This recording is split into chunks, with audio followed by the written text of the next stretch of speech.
School's out for summer. Another year for students is now in the books, but it was anything but ordinary. Undergraduate college enrollment fell again this spring, another 5%, with students across the country not able to afford or not wanting to pay for remote experiences. But that's not the story of one college in the Diocese of Brooklyn, St. Joseph's. Financial aid budgets actually increased there. I asked the president, Donald Boomgaarden, how the school was able to pull this feat off during COVID. Our professors really rose to the occasion and made sure that their classes online were engaging and exciting to the degree they could. And the work that we did to keep the students tied to us in that way proved to be really effective, because then over the summer, we actually were able to hold on to our students, and we even had a good fall recruiting session for the first year students. One of the things I also did, I froze tuition, and I also took out a number of fees so that students were not as challenged financially to come to St. Joseph's. Now, we're already a very reasonable school, but that made us even more reasonable. So those are a couple of the things that we did that allowed us to thrive in a really difficult environment. Great. I want to look at the breakdown of St. Joseph's. Affordability is part of the school's mission. It has one of the lowest tuitions for an independent college in the New York City area.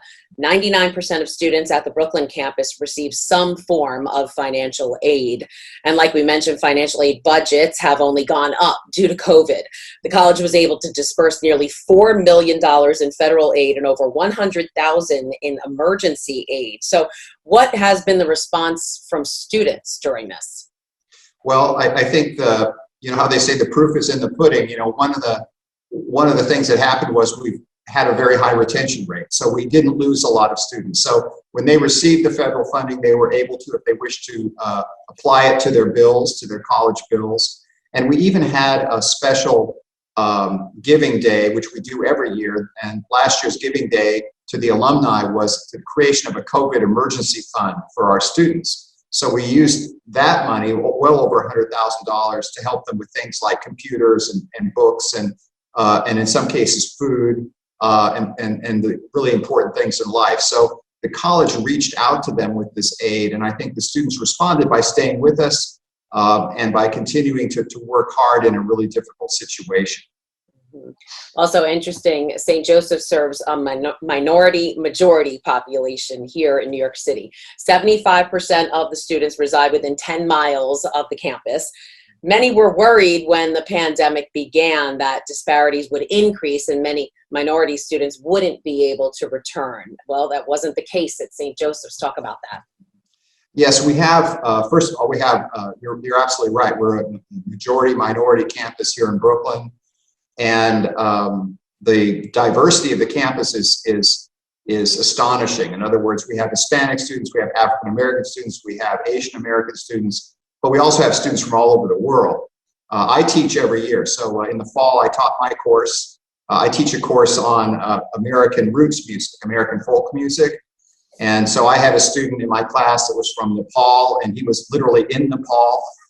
Wow. I had students that were from Guatemala, Ecuador, here living in the city, students from Egypt and from Nigeria. So that the student body in Brooklyn is incredibly diverse and exciting.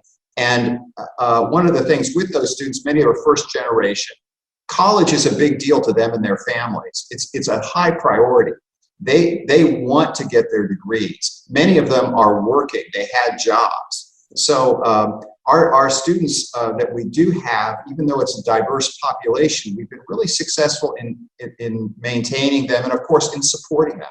So all of these students are receiving various forms of financial aid. The average student in Brooklyn probably spends no more than $15,000 to $16,000 a year, which is a price which puts us on the par with any of the state institutions if you add in fees and other costs.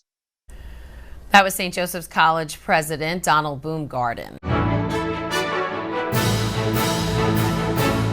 If you're watching Currents News on YouTube, be sure to hit the subscribe button and click on the bell to get updates to all of our newest content, because we are putting your faith in the news.